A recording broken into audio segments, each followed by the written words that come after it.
I found out the woman I married was not the name on our marriage license, that she had a daughter with my eyes in a town I had never seen, and that the night she left me, she was saving my life from a man who wanted my face on the 6 o'clock news.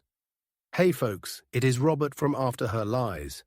Before I start, do an old man a favor and hit subscribe if you want more true stories like this. I looked at the numbers and 96% of you are not subscribed. That stings a bit. I put my coffee and my heart on this old table and I talk to you like family, and family sticks around. Tap like, drop a comment, tell me where you are watching from. All right, let me roll the tape of my life. I grew up outside Dayton, Ohio, in a house that always smelled like fried bologna and motor oil. My dad worked nights at the plant, and he had the kind of hands that could open a jar you thought was cemented shut. I came up in the shadow of factories and Friday night football, dated just enough to learn what heartbreak felt like, but not enough to believe in any kind of forever. Then came the summer in my late 20s, when the air itself felt sticky with promise. A new diner had opened on Wilmington Pike, neon sign buzzing, screen door that slapped your back pockets when you stepped through. The kind of place that poured coffee like a promise and served biscuits as big as a preacher's Bible. Her name was Linda. At least that is the name she gave me. Honey hair tucked under a bandana, a laugh that did not come often, but when it did, the whole counter turned to listen. She moved like someone who had learned to take up as little space as possible. First time I saw her, she was wiping down a booth with a rag that smelled like lemon and cheap bleach. I asked for coffee and she poured it with both hands, which was odd, like she did not trust one hand to hold the weight. I remember thinking, people who hold coffee like that have held heavier things. I started timing my lunch breaks so they matched her shift. I did not mean to fall in love. Loving her felt like climbing into a truck I had no business driving and finding out the road was already mapped out under me. She asked questions like she was afraid of answers, and I answered like a man trying to get her to stay in my booth just 5 minutes more. We did not talk about pasts. She never mentioned family. She did not like cameras. When strangers came in, she sometimes drifted away, like fog avoiding headlights. First time we kissed, I tasted coffee and cinnamon gum and the smallest trace of fear. She pulled back quick and touched this little scar just under her ear. She said it was an old sledding accident, but the scar looked more like a blade than a snow day. I did not press. You got to understand, back then I thought love was about trust without questions. Turns out, it is also about knowing which questions matter. We got married by a judge in a room that smelled like mildew and old books. I wore a suit that belonged to my cousin, and she wore a white dress that looked borrowed off a mannequin. Her hand shook when she signed the paper. I figured it was nerves. On the way out, I grabbed her hand and said, "That paper there is the only proof in the world that you belong to me and I belong to you." And she smiled, but her eyes did not. She squeezed my fingers like a life raft. We celebrated with cheeseburgers and a milkshake with 2 straws. We moved into a small apartment over a barber shop. The floor sloped toward the back door, and when it rained, the scent of tonic would float up the stairs. Nights, I would put on baseball on the radio, and she would sit by the window and stare at the alley like it was a highway. She kept a go-bag under the bed. I teased her about it, said she did not need to be ready to fight a war. She shrugged and told me she liked to be prepared. One time I found there was cash inside, banded and crisp, and a small silver locket with no photo. When I asked her what it was for, she kissed me and said, "For the day that comes for all of us." Wives say weird things. Husbands hear what they want. We saved up and bought a used Pontiac Grand Prix that felt like the future in metallic paint. On Sundays, we would drive down to the river and sit on the hood and talk about maybe moving somewhere with a backyard. We had a list tacked to the fridge with a magnet shaped like a strawberry. It said porch swing, grill, tomato garden. One night, she added the word dog. I came home the next day with a mutt who loved her like he had already known her in another life. But every good thing in my life has always come with a rattle in the wheel. Well, the first rattle came from the phone. We had a landline that rang exactly 3 times in a row and stopped. She would freeze, count, then go to the sink and run water like she was washing dishes, though the sink was empty. It happened once a week, always late. I asked her about it, and she said it was a wrong number. I told her wrong numbers usually ask for someone. She looked at me dead on and said, "Stop, it is a wrong number." You learn when a line is not meant to be crossed. We tried for a baby, and it did not take. She cried once about it, and then never again. She put her hand on my cheek and said she knew this was a me thing, not a her thing. I took a test the doctor ordered, and it turned out I was fine. I did not show her the paper. Something about protecting her made me feel like a man. Truth is, I was scared of what a baby would do to all those unasked questions. If you bring a child into a house with hidden doors, the child finds them faster than you think. The second rattle was a night the dog growled at the back door.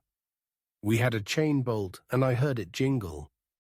The dog pressed against my legs, all shiver and teeth. I crept to the door and listened, and I swear I heard a whisper. My chest went tight, like my ribs were wrapped in wire. I grabbed a flashlight and yanked the door open, and there was nobody there. But the trash cans were shifted, and our lock showed scratch marks. She went quiet after that, like someone hit a switch and took out all her extra words. We slept with the lights on for a week. Weeks later, when the fall leaves started to pile up in the alley and the nights got the kind of cold that makes your teeth hurt, I came home from the late shift and found our front door open a crack. The dog was missing. The go bag was gone. She was gone. On the table was a note in neat small letters. It said, "I love you. Forget me. Do not look." The letters were so careful they looked printed. There was a little coffee ring where her cup had sat. I pressed my finger to the ring like I could get her warmth from it. I did all the things a hurt man does. I called friends, called the police. They took a report and looked at me like maybe I had scared her off. I went to the diner and asked questions, and a new girl behind the counter said Linda got a better offer in Cincinnati. Better offer, what a phrase. I drove to Cincinnati anyway, walked around bus stations, and hung up hand-scribbled notes on corkboards that said "Just call." I slept in the car 2 nights in a Walmart lot with a photo of her in my hand. Then I drove home and took the wedding photo off the wall and hung a calendar where it had been, because calendars are about the future, and that is the direction I told myself I wanted. Loss changes the flavor of your days. Coffee tastes like pennies. The radio sounds like a stranger mumbling down the hall. Work becomes a place to hide. After 2 months, I got a postcard from Tulsa with no return address.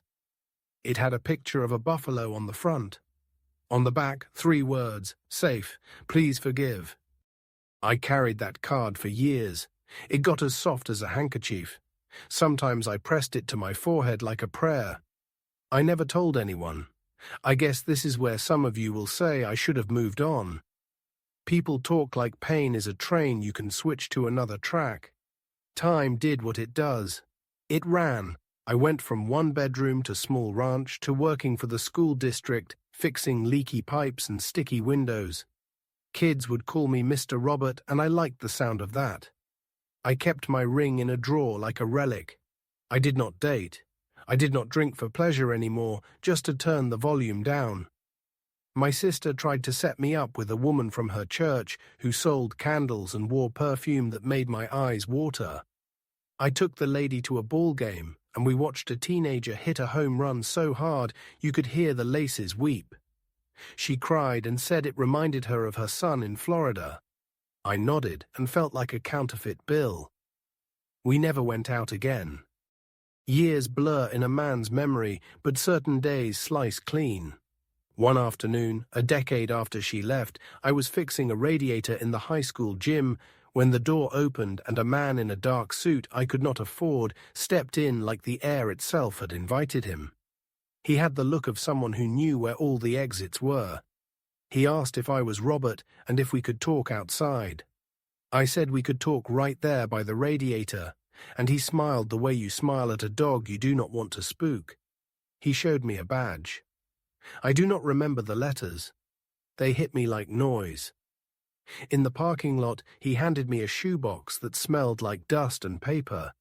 He said a woman named Eliza Carter had written instructions that this box should come to me when it was safe. He said the word safe like it did not quite mean what I thought. He said she had died of cancer years earlier. I felt my feet go cold. It was like all the blood in my body decided my shoes were the new gathering place. I leaned against the truck, and the metal was hot from July sun, and I could not feel it. I opened the box and saw letters bound with twine, numbered in pencil. There was a locket. The same locket from the go-bag. There was a Polaroid of a little girl with knees like knotted bread and hair that did not know where to stop growing. On the back of the photo, in that same neat print, it said Sarah. The suit man cleared his throat and said he could sit with me while I read, or he could leave me with it and come back. I told him to leave me. He handed me a card with his name on it and said to call when I wanted more answers. He said more answers instead of the truth. I liked that. I read the first letter right there on the tailgate, sweat running down my neck. Dear Robbie, it began. She had never called me that out loud. I found out later she thought nicknames were how people fogged the glass on their real selves. She wrote that her name was not Linda, that she had been Eliza from the south side of Chicago, that she had worked in a bar owned by a man who did not deserve a name at all. That man hit women and sold pills and told her he loved the way she could keep a secret, as if that was a compliment. One night she saw him do a thing that could not be undone. She told a cop because she could not carry it without breaking.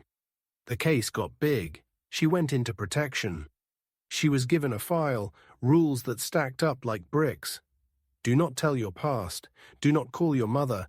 Do not exist except by permission. Then she met me. She said she broke a rule every time she smiled at me across that diner counter. She said she broke 10 more the night she let me take her to the river and put my coat around her shoulders. She said she started keeping the go-bag because she had dragged me into weather meant only for her. She wrote that the break-in was not random, that men from the old life had traced someone to our street. The phone calls were warnings from the marshal who kept her file. He told her to leave. She left while I was on shift, so I would not die trying to carry her suitcase. She carried it for both of us. I read until the light went purple. She wrote about Tulsa because it was where they moved her first. She wrote that she had thrown up every morning for a month and went to a clinic where a woman with soft eyes told her she was pregnant. She said she knew the math and knew the baby was mine. She wrote about holding Sarah in a delivery room with a window that looked out at a parking lot and how the nurse had to teach her the way to support a newborn head. She wrote that Sarah had my overbite and my habit of staring at ceiling tiles when I was thinking. She wrote about a night when Sarah woke up to thunder, and she told her that thunder was barrels being rolled in the sky to store rain for later, and how Sarah fell back asleep smiling. Eliza had a way of making fear into a bedtime story. She married no one. She moved twice more.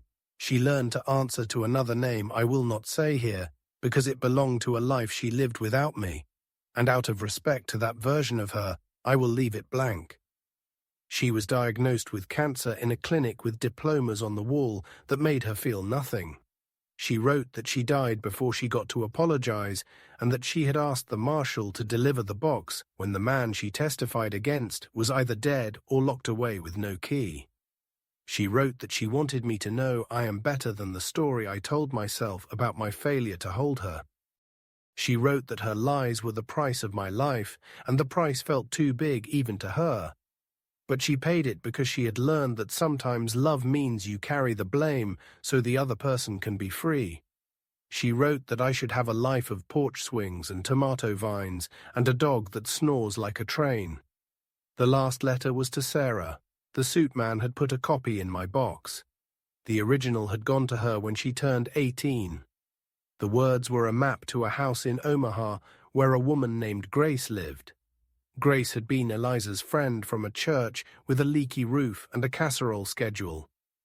The letter told Sarah that if she wanted to find me, she could, and that I would be the man at a school who smiled at broken things. She used those words exactly. The man at a school who smiles at broken things. I sat there with a letter in my hands and 20 years of anger draining out of me like rain out of a gutter. I called the suit man. He came back the next day and sat on my porch with a glass of tea like he was my neighbor. He told me things in a slow voice. He told me the men from the old life had asked around Dayton once. He told me a dog was found tied to a fence out behind an abandoned factory, and he had been taken to a shelter and adopted by a family with 3 boys who named him Champ. He told me Eliza had insisted on no photographs because photographs are doors. He told me that she had slipped back once on a cold day and stood across the street from our building and watched me carry groceries up the steps. She had stood in the shadow of a bus shelter and cried so hard she thought she would vomit. She told him later that she knew then she had chosen right because she could still see me, and that meant I was still alive. I asked about Sarah. He said what the letter said. Omaha, a woman named Grace. He said the odds were high that Sarah had tried to find me because most children try to find their fathers despite what they say. He gave me a number with a Nebraska area code. He told me to give it a day before I called because sometimes a man must sit with the truth before he can walk with it. I did not wait a day. I called that night. The phone rang twice and a woman answered with a voice like a Sunday morning kitchen. She said she was Grace. When I said my name, she went quiet the way you do before lightning.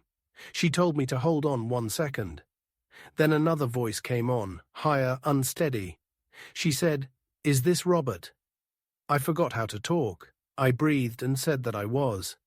She said her name and my knees tried to give. I sat down hard on the arm of my chair. She told me she had a letter that matched my letters. She told me she had a photo of me from a distance that she had found in her mother's Bible and that she had been carrying it in her wallet for years. She told me she had my overbite. We laughed at that like fools. Then we cried like the years had been damned and the dam finally failed. 2 weeks later, I was in a rental car heading west with a coffee thermos you could swim in. My heart beat like a new drummer checking the tempo. I wanted to stop and pull over every 50 miles to tell a stranger at a gas station that I was on my way to meet my child, but there is a part of a man that is private even beyond joy. It was late when I hit the outskirts of Omaha, and the sky was a big dark dish. I found Grace's street, and it looked like any middle American street. A swing in a tree. A porch with a broken step. The kind of place where mail slot lids clang at noon. Sarah opened the door before I knocked. She had watched through the curtain and seen my walk. It gutted me. There she was, all her mother and a splash of my uncle's jawline. She looked like every road I had taken and every road I had not. She smiled and it made the porch light look like a supernova. I lifted my hand because my body needed something to do. Then we were holding each other in a doorway that smelled like laundry soap and onions. We sat at a dining room table while Grace made tea and pretended not to listen. There were drawings on the fridge in crayon that did not belong to Grace or Sarah, but to Grace's neighbor kids. The room had that feeling of a place that had held good stories and bad ones and had chosen to root for the good. Sarah told me about growing up with a mom who looked over her shoulder when they crossed streets, about moving 2 times, about a sick mother who kept cities off a map with letters. She told me about Grace, who came to the hospital when Eliza was too weak to stand and brushed her hair and told her she had done a brave thing that nobody would ever put on a calendar. She asked me about my life. I told her about fixing stuck windows and about the time a science teacher is not careful with a Bunsen burner, and how I learned that day that my hands know more about emergencies than my brain does. I told her that when her mother left, I wanted to punish the world by never being soft again, but that kids with split backpacks taught me how to be soft without breaking. I told her I had a YouTube channel where I talk about all the places a human heart can go wrong, and that I had named it for what I thought had happened to me. After her lies, she winced a little at that, not because she was offended, but because she understood too well. She pulled out that locket from the box, clicked it open, and put a tiny photo inside. It was that Polaroid of her as a baby, folded. She said she had been saving the photo to put in the locket the day she met me. She asked to see my wedding ring. I went to the bathroom and turned on the light and looked at myself in the mirror and held the ring in my palm. I thought about what it means to marry a person who is also a person in danger. I put the ring on, and it felt like a promise and a confession. When I came out, she pressed her forehead to mine. You folks know I am not a man given to theatrical gestures. But that night I swear I felt all the long miles I had walked rolling up behind me and settling in the yard like dogs finally home.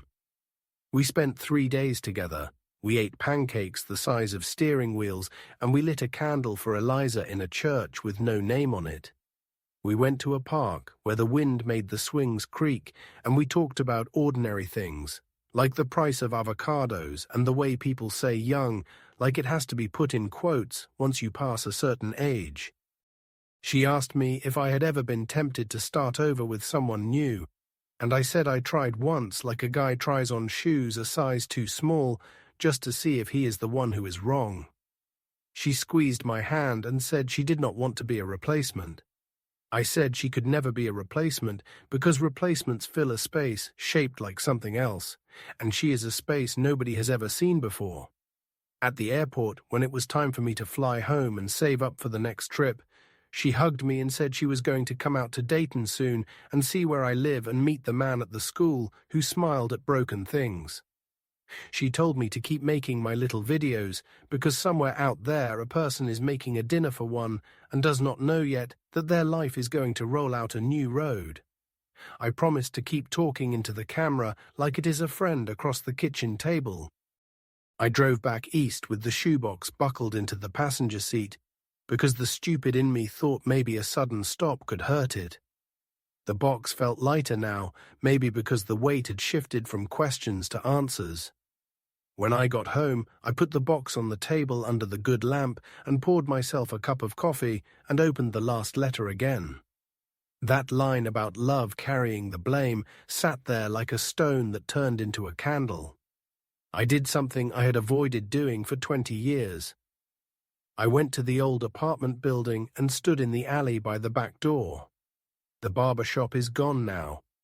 It is a vape store with a sign that makes promises I do not understand. The alley still slopes toward the drain. I stood in the exact spot where I had promised never to forgive, and I forgave. If you want to know what forgiveness feels like, it feels like taking off a coat you thought was your skin. It feels like rain hitting the back of your neck in summer. It feels like the dog you lost is on a far porch somewhere, asleep and safe. That winter, Sarah came to Dayton. She wore a coat in a color I could not name. We walked the sidewalks that had taught my feet how to be my friends. I took her to the school and introduced her to the custodian crew and the teachers who bring their own paper towels because the district is always cutting the wrong budgets. A 10th grader named Malik, with a laugh like a trumpet, ran up and asked if I had a daughter, and I said I was finding out how to be a father again, and he nodded, like that was the coolest sentence he had heard all day. We ate chili at a place that has been there longer than any of us, and she spilled on her collar, and we laughed like we had been practicing. Late that night, we sat in my living room and watched a winter storm push against the window. The furnace clicked and clunked and tried its best. There are sounds in a house that are as familiar as your own breath. She asked if I had any videos of her mother. I told her I did not. I had not even known what to look for. She said she had one, a tiny one, a clip from a thrift store camcorder that her mom had borrowed once.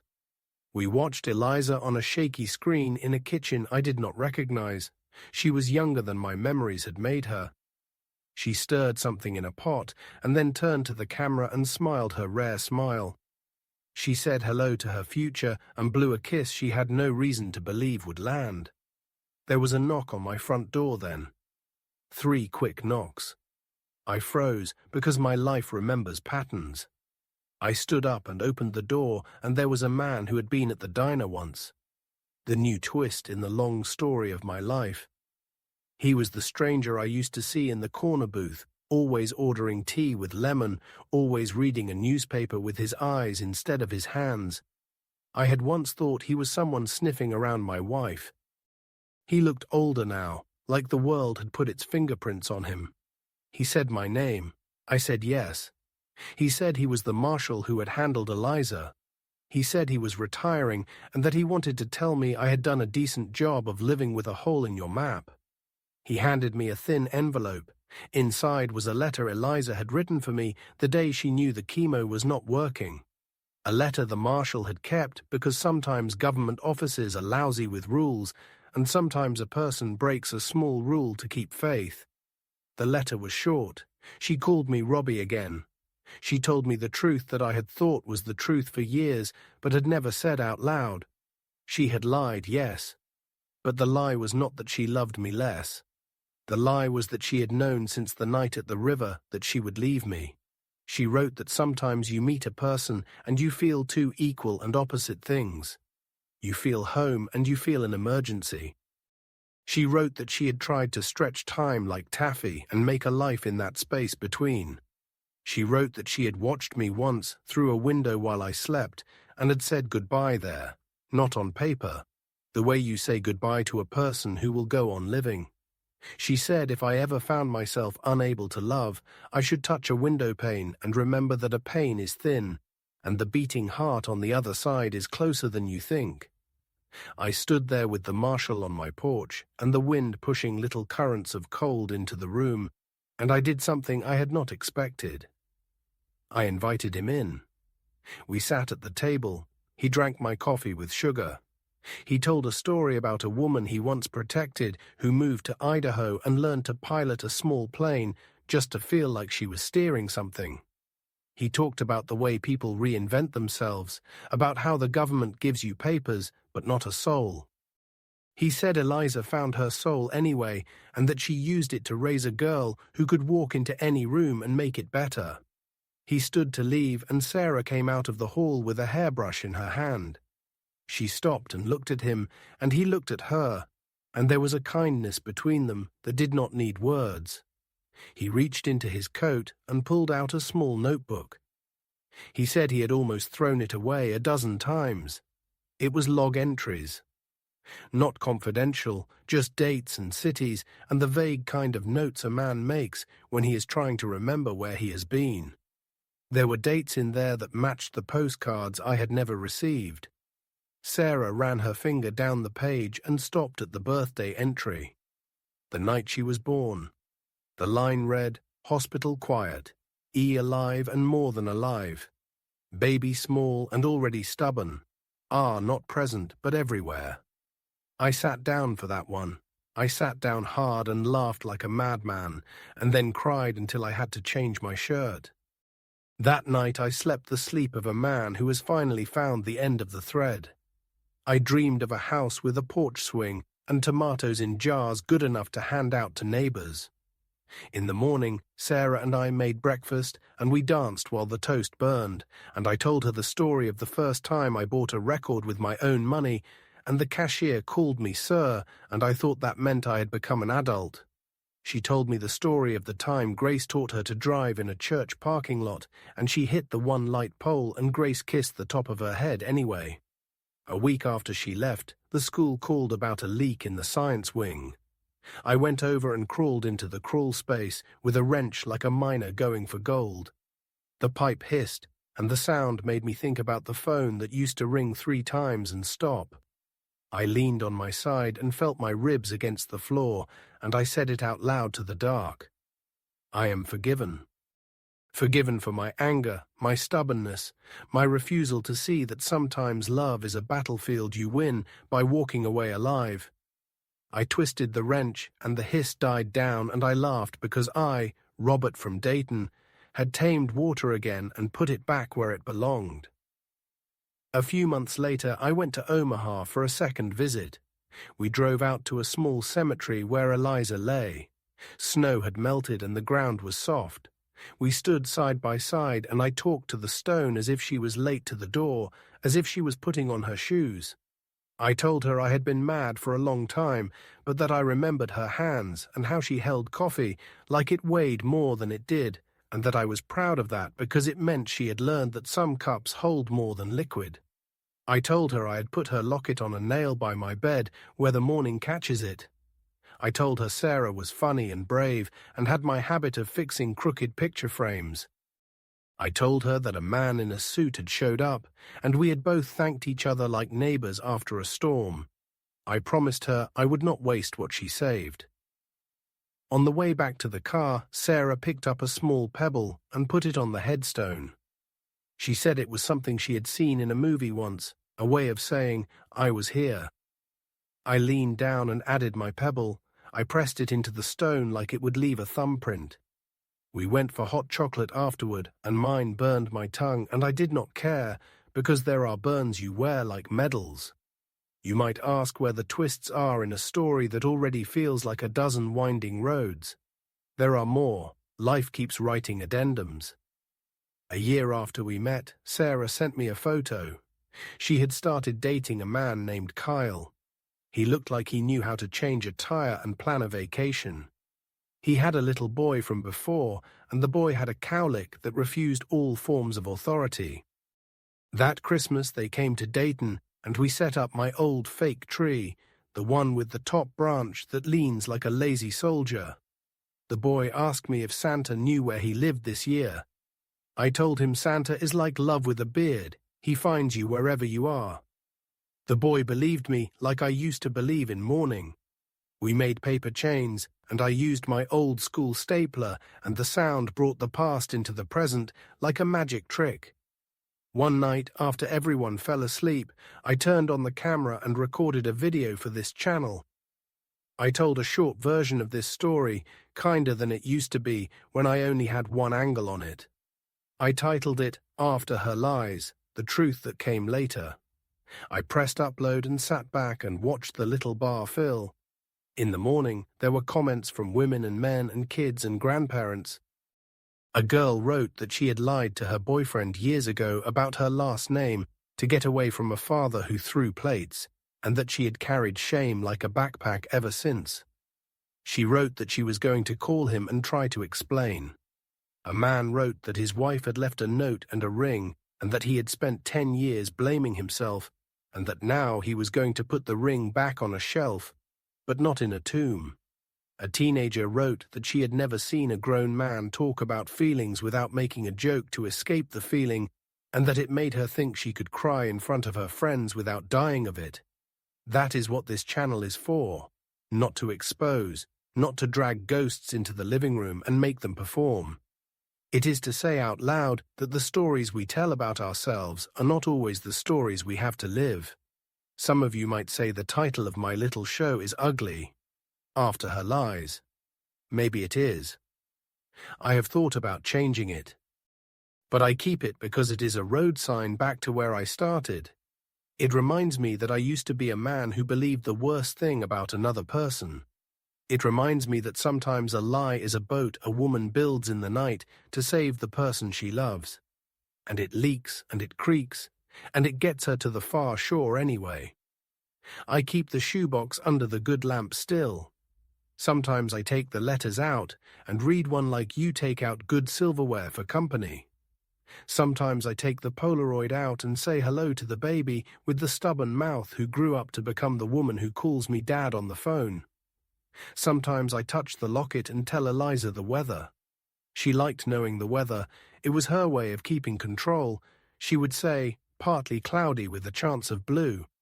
If you are watching this because you cannot sleep, or because you are sick of news that makes you feel like the world is all bad angles, or because you searched the word lies and landed here, let me say this. You do not have to be punished forever for the choices you made at 25 to survive. You do not have to be angry forever at the person who left you because they believed the world might put your name in a newspaper if they stayed. You can let what hurt you become a lighthouse instead of a weapon. You can forgive a ghost. I am an old man with a coffee cup that has lost its glaze. My knees pop when I stand up. I keep a flashlight by the front door out of habit. I still listen for 3 rings sometimes because the body remembers even when the mind is ready to let go. I also smile more. I smile when a kid hands me a broken pencil and I give him a new one. I smile when the cashier calls me sir in a way that does not make me feel old. I smile when I think about a woman in a kitchen with a shaky camera blowing a kiss to a future that would break and mend and break and mend again. I have a porch swing now. There are tomato vines that try to climb the downspout. A dog lies at my feet, a rescue, snores like a tractor, and his ears twitch when I say her name. Life is not neat. It is still worth the trouble. I will leave you with this. The night I found the shoebox, I thought it would end me. Instead, it started me. If you have a shoebox in your heart, pry it open. You might find that what you thought was the worst thing is just the beginning. If someone lied to you, ask yourself what the lie was trying to guard. If you lied, ask the person you love to sit with you while you tell the truth. Sometimes the safest place to put a truth is between 2 people who are not afraid of breaking. It is not a guarantee, but it is a good gamble. Thank you for sitting with me in my little kitchen of a channel. If this meant something to you, hit subscribe. I know I said it already, but it still surprises me that 96% of you who watch are not subscribed. It is like you are stopping by my porch, but never sitting down. Sit down, stay a while. Stay. Tap like so this story finds someone who needs it. Tell me in the comments if you have ever opened a shoebox you were afraid of. Tell me where you are listening from and what the weather is, because you know I like that. I am Robert, this is After Her Lies. I will be here next week with something true.